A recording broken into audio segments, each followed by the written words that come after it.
journal vous est offert par le FPI, Fonds des promotions de l'industrie, votre partenaire privilégié pour la réussite de vos projets.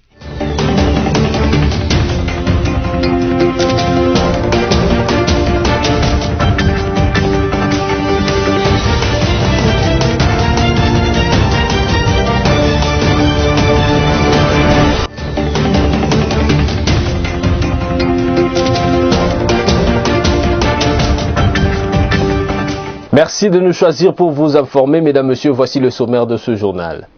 Le coordonnateur du secrétariat technique du comité multisectoriel de la riposte contre la Covid-19 a sollicité un délai de 10 à 15 jours pour mettre en place certaines stratégies de protection avant de lever l'état d'urgence sanitaire en République démocratique du Congo après la réunion présidée par le Premier ministre Sylvestre Ilunga Ilunkamba le lundi 6 juillet 2020.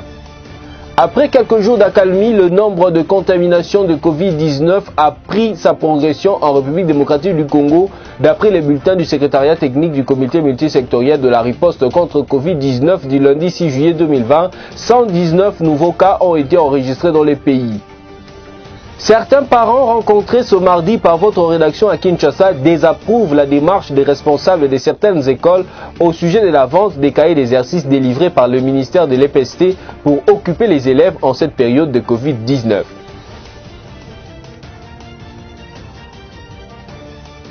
Encore une fois de plus, bienvenue à toutes et à tous. Le Premier ministre Sylvestre Ilunga Ilunkamba a présidé lundi 6 juillet 2020 à la primature une réunion pour réfléchir sur une éventuelle levée de l'état d'urgence sanitaire qui a été prorogé pour la 6e fois. Ce reportage est signé Alice Kabangu.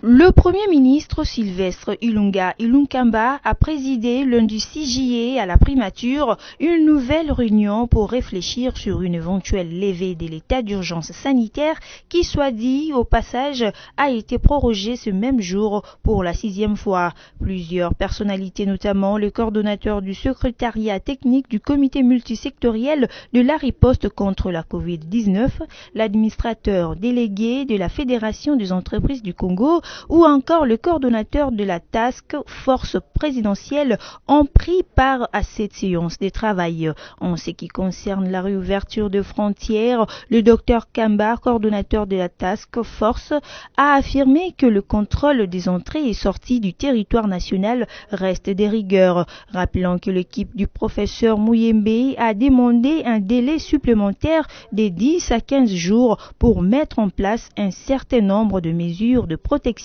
avant de lever l'état d'urgence. Et puis, confronté au problème de financement, le projet de développement de la riziculture de Massina va bénéficier de 2 millions de dollars américains pour son exécution. C'est ce qui ressort, entre autres, de la 38e réunion du Conseil de ministres du vendredi 3 juillet 2020, présidée par le chef de l'État, Félix Antoine Tshisekedi Tshilombo, par vidéoconférence. Images et commentaires. Le gouvernement Ilunga Ilunkamba va décaisser des millions de dollars américains pour l'exécution du projet de développement de la riziculture dans la commune de Massina. Ce projet avait fait l'objet d'un financement à la suite des accords de prêt signés avec la Banque arabe pour le développement international portant sur 17 millions de dollars américains, dont 2 millions de dollars pour le gouvernement congolais au titre de contrepartie. Cette bonne nouvelle découle du compte rendu du 38e Conseil des ministres présidé par le président de la République, Félix Tshisekedi Tshilombo. À cette réunion, le Premier ministre Ilunga Ilunkamba et son équipe ont participé par vidéoconférence. Le Premier ministre Sylvestre Ilunga Ilunkamba a présidé lundi 6 juillet 2020 une réunion des préparations de la réception d'un don de 200 millions de dollars américains de la part de la Banque mondiale. C'est le deuxième don de cette institution après celui des 360 millions de dollars américains octroyés toujours dans le cadre de la lutte contre Covid-19. Merveille Bavabibay. Évaluation par le gouvernement central du niveau d'exécution des préalables consentis par la République démocratique du Congo pour bénéficier de l'appui financier de 200 millions de dollars américains de la Banque mondiale. C'était au cours d'une réunion tenue lundi 6 juillet 2020 et présidée par le chef du gouvernement Sylvestre Ilunga Ilunkamba. Cette séance de travail a connu la participation du gouverneur de la Banque centrale du Congo, du ministre du Budget et celui des Finances. Au sortir de la réunion, Jean Baudouin Mayo Mambeke a fait savoir que le Premier ministre a instruit à l'équipe concernée de présenter au prochain Conseil de ministres une note favorable à la validation de ces décaissements. Ces fonds destinés au financement d'un certain nombre d'actions visent à non seulement lutter contre la pandémie à coronavirus, mais aussi de renforcer l'économie nationale. Le ministre des Finances, Sélé Yalagouli, avait justifié le temps écoulé pour le décaissement de ces fonds par un non-respect du calendrier irrélatif. Sachez que la Banque mondiale était la première institution de Bretton Woods à apporter son appui dans la lutte contre la Covid-19 en République démocratique du Congo. Et puis, après quelques jours d'accalmie, le nombre de contaminations de la Covid-19 a repris sa progression en République démocratique du Congo, ce d'après le bulletin du secrétariat technique du comité multisectoriel de la riposte contre la pandémie à Covid-19 du lundi 6 juillet 2020. 119 nouveaux cas ont été confirmés à travers l'ensemble du pays. Merveille Bavabibaye. Après un ralentissement où le nombre de nouveaux cas était inférieur à 100, la contamination par la Covid-19 a repris sa progression rapide en République démocratique du Congo. En croire le dernier bulletin, 119 nouveaux cas ont été confirmés au pays. Parmi ces nouveaux cas, 79 sont de la ville de Kinshasa, l'épicentre de la Covid-19 en RDC, 23 du Haut-Katanga, 8 du Congo central, 8 autres du Lualaba et 1 de la Chopo. Le nombre total de cas est de 7660, dont 7659 confirmés et improbables. Pour la journée du lundi 6 juillet 2020, seulement 10 patients ont été déclarés guéris. Une situation pire que celle de la semaine passée où le nombre des guérisons était supérieur à celui des contaminations. Les cumuls des décès est jusqu'ici de 183 cas, dont 182 confirmés et improbables. Toujours en santé, maintenant que la RDC compte plus de 7000 cas de Covid-19, le centre hospitalier de référence Initiative Plus Olive Lembe Kabila se dit prêt à faire face à cette pandémie. Pour ce faire, une formation a été organisée par des personnels soignants et les autres travailleurs de ce centre hospitalier. Ce reportage est signé Stella Shemawembo.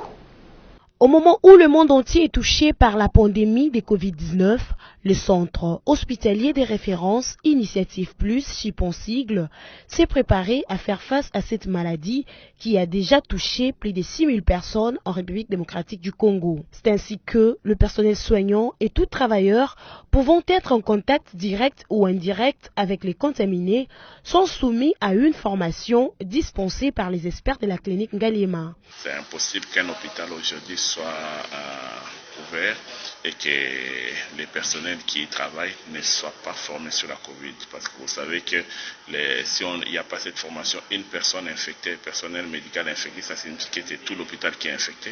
Donc on a eu la formation pour le médecin, les infirmiers, les personnels qui nettoient, les gens qui travaillent à la buanderie. Donc tout l'hôpital a eu cette formation Covid. De la théorie à la pratique, les formés ont été mis en contact avec le malade afin de leur permettre de maîtriser le geste à poser face à cette maladie au pavillon 6 de la clinique Ngaliema. À l'issue de cette formation, les participants ont reçu des certificats attestant leur capacité de soigner le malade infecté par la Covid-19. Tout à fait autre chose à présent, vente des cahiers d'exercice dans certaines écoles de la ville-province de Kinshasa. Comme vous l'avez suivi au sommaire, cette situation ne laisse pas indifférente certains parents rencontrés par votre rédaction qui ont dénoncé entre autres l'instabilité du prix de ce cahier. Christelle Genda et Générose Nsengo les ont rencontrés. Le cahier d'exercice pour récupérer les élèves confinés à la maison durant l'état d'urgence sanitaire décidé en RDC à cause de la pandémie à Covid-19 sont vendus par certains responsables des écoles de Kinshasa. Le constat est fait ce mardi 7 juillet par la rédaction de BSC TV après une petite enquête. J'ai acheté, ils ont envoyé parce qu'on a un groupe de parents WhatsApp. C'est là où on envoyait le truc, les exercices, le devoir en ligne. Et après, on a eu à recevoir le message que non de passer à l'école, acheter l'item. Ben, bien sûr qu'il y a eu des discutes un peu, mais bon, on était obligé d'y acheter. On a acheté. Les parents d'élèves qui ont acheté ce cahier interpellent le ministre de l'enseignement primaire, secondaire et technique. Ben, moi plutôt je pourrais lui demander de prendre les choses en main. Quand je dis de prendre les choses en main, ça dit tout. Donc il essaye de vraiment de bien gérer son ministère. Et est-ce qu'il est au courant qu'il y a d'autres enfants qui n'étudient pas? Depuis cette période de confinement, ils sont à la maison sans rien faire, sans aucun exercice. Il y a aussi d'autres enfants qui sont en train de travailler. Mais non, on est où? Cette année, le DG c'est déjà fini. On ne sait pas le score, ça sera comment. Est-ce que les enfants vont passer des classes? Est-ce que c'est l'année blanche? Jusqu'à présent, on ne sait pas. S'il pourra, il peut passer à la télé, nous dire un peu qu'est-ce que ça sera pour cette année. Parce que nous, on s'est dit déjà, le DG, c'est fini. On ne sait pas. Donc, il sait de prendre les choses en main. Rappelons que le 24 mars 2020, le chef de l'État, Félix-Antoine Tshisekedi Tshilombo, avait décidé la fermeture des écoles, bars, terrasses, boîtes de nuit, églises, restaurants, etc. pour empêcher le regroupement de plus de 20 personnes à un même endroit afin de couper la chaîne des contaminations. Les élèves étaient ordonnés de rester à la maison. Alors que l'année scolaire n'avait pas touché à sa fin, pour combler la formation des élèves et les occuper pendant cette période, le ministre de l'enseignement primaire, secondaire et technique, Willy Bakonga, avait lancé le programme des cahiers d'exercices à donner gratuitement aux élèves. Maintenant qu'il y a eu des abus, les mêmes ministres est appelé à prendre des sanctions contre les enseignants et autorités scolaires qui se sont permis de vendre ces cahiers d'exercices.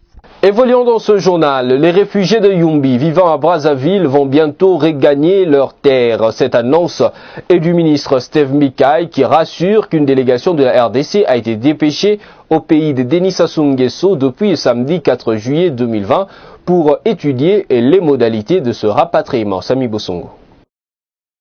Une délégation de la RDC a été envoyée à Brazzaville le samedi 4 juillet afin d'étudier les modalités des rapatriements des déplacés des Yumbi qui vivent au Congo-Brazzaville.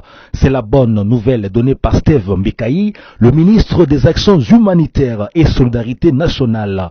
Par modalité, il faut comprendre les formalités administratives et les besoins humanitaires de ces déplacés.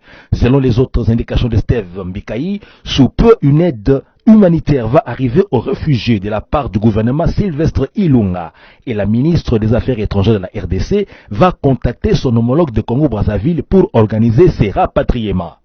On va tenir compte des textes légaux et internationaux sur le retour des réfugiés.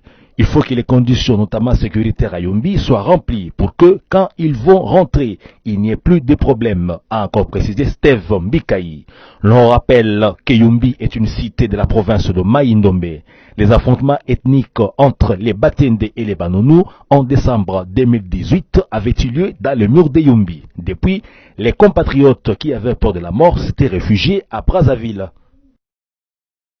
12 étudiants de l'université officielle de Semuliki située à Beni, nous sommes dans la province du Nord Kivu, qui étaient détenus au cachot du parquet de Beni, ont été libérés depuis vendredi 3 juillet 2020. Espérance Louveau nous explique. 12 étudiants de l'université officielle de Semuliki qui étaient détenus au cachot du parquet de Beni dans le Nord Kivu ont été libérés vendredi 3 juillet 2020. L'autorité urbaine a reproché les étudiants d'avoir violé la mesure du chef de l'État interdisant le rassemblement de plus de 20 personnes pendant cette période de la pandémie à coronavirus. L'arrêt des cours dans les établissements scolaires et universitaires, l'interdiction des rassemblements de plus de 20 personnes ou encore la fermeture des églises sont parmi les mesures prises par le chef de l'État depuis le 10 mars 2020 pour limiter le risque de propagation de la Covid-19. Rappelons que ces étudiants étaient arrêtés jeudi 2 juillet 2020 par la police au cours d'une manifestation sur le boulevard Nyamwisi exigeant la reprise des cours. La marche a été étouffée à 20 km de la mairie alors que le manifestant s'apprêtait à déposer un mémorandum au maire de la ville de Beni. D'une province à une autre, le maire de la ville de Lubumbashi, Ghislain Robert Lubaba Boulouma, a accusé les taximens moto communément appelés Wewa, œuvrant au centre-ville d'avoir saccagé sa résidence le lundi 6 juillet 2020 en réaction à une décision qui leur interdit l'accès au centre de la ville cuprifère. Espérance Louvoun, encore une fois de plus, signe ce reportage.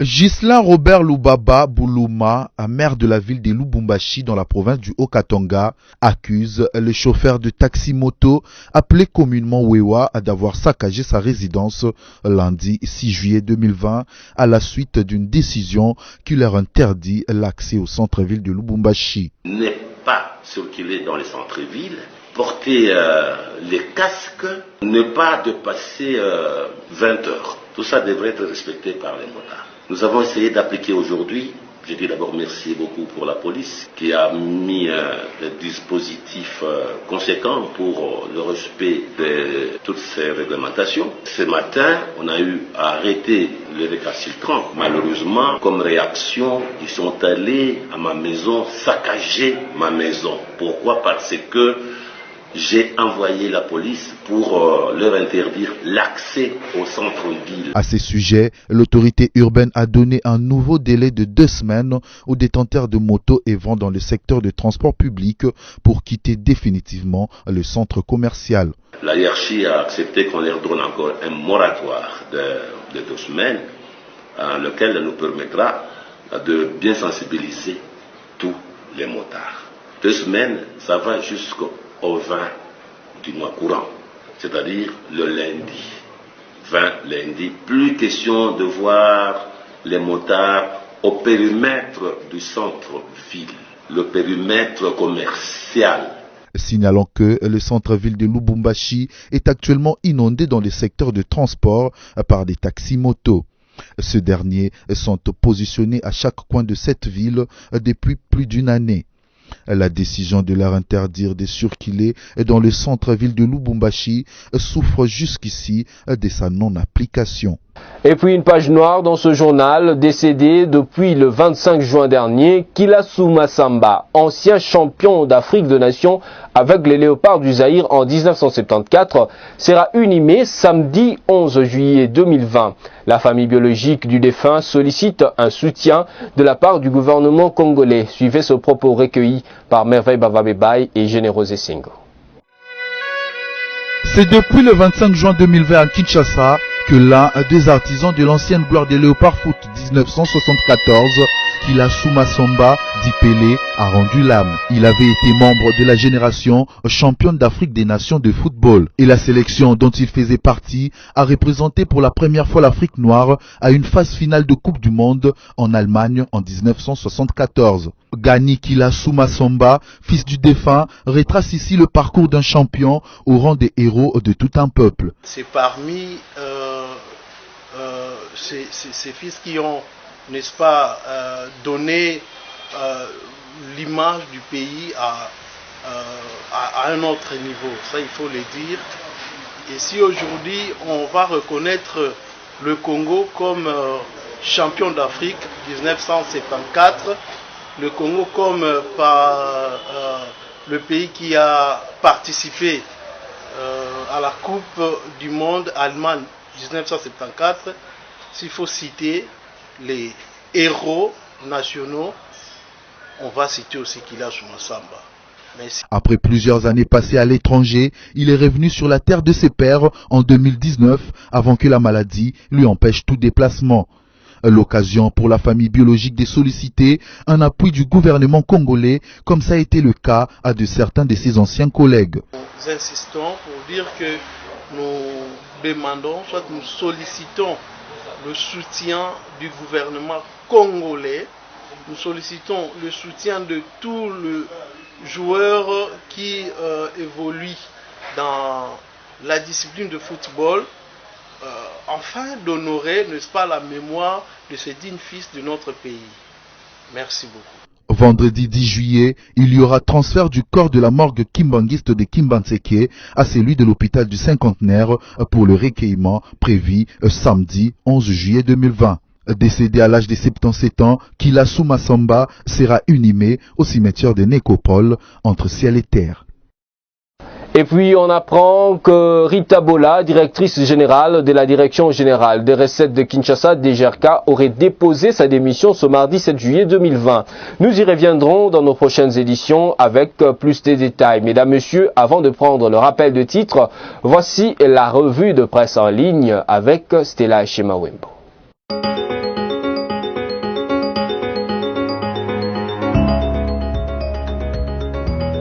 Mesdames et messieurs, bienvenue à la lecture de médias en ligne sélectionnés et résumés pour vous sur BSC Télévision ce mardi 7 juillet 2020.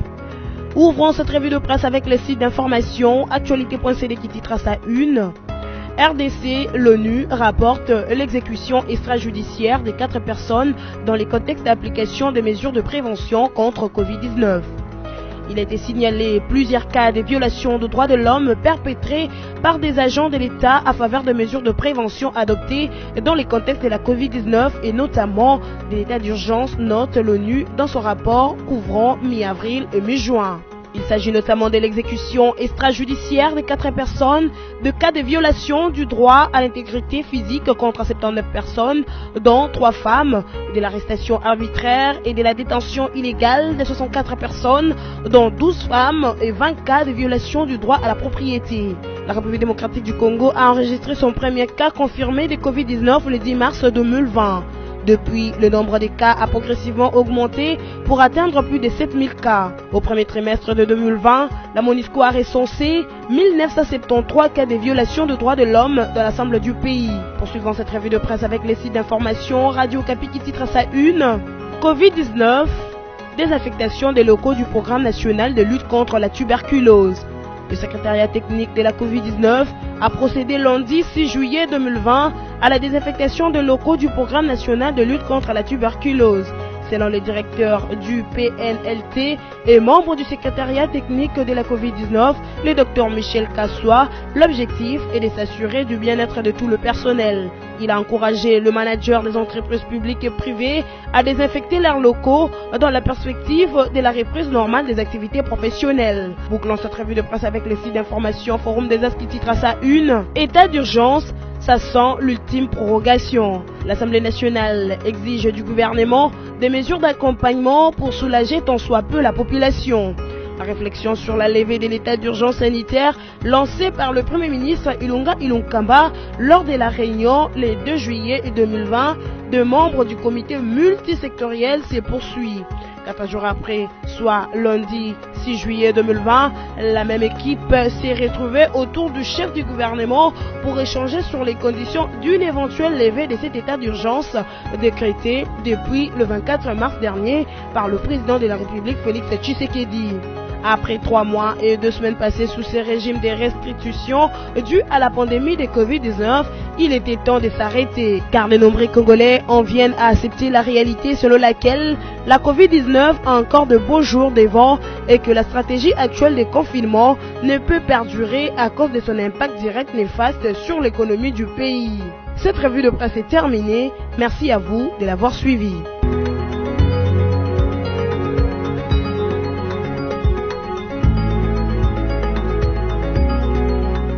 Merci d'avoir suivi cette revue de presse, mais avant de vous quitter, voici le rappel des principaux titres de ce journal.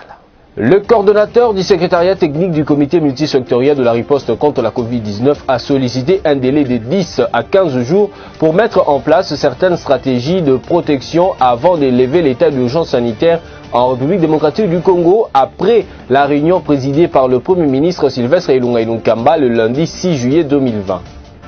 Après quelques jours d'accalmie, le nombre de contaminations de Covid-19 a pris sa progression en République démocratique du Congo, d'après les bulletins du secrétariat technique du comité multisectoriel de la riposte contre Covid-19 du lundi 6 juillet 2020. 119 nouveaux cas ont été enregistrés dans les pays. Certains parents rencontrés ce mardi par votre rédaction à Kinshasa désapprouvent la démarche des responsables de certaines écoles au sujet de la vente des cahiers d'exercice délivrés par le ministère de l'EPST pour occuper les élèves en cette période de Covid-19. C'est par ici que nous bouclons complètement la boucle. Tous les plaisirs étaient pour moi de vous présenter ce journal sur BSC TV. D'ici là, prenez bien soin de vous. Je vous retrouve la fois prochaine. Toujours avec le même plaisir. Au revoir et à la prochaine.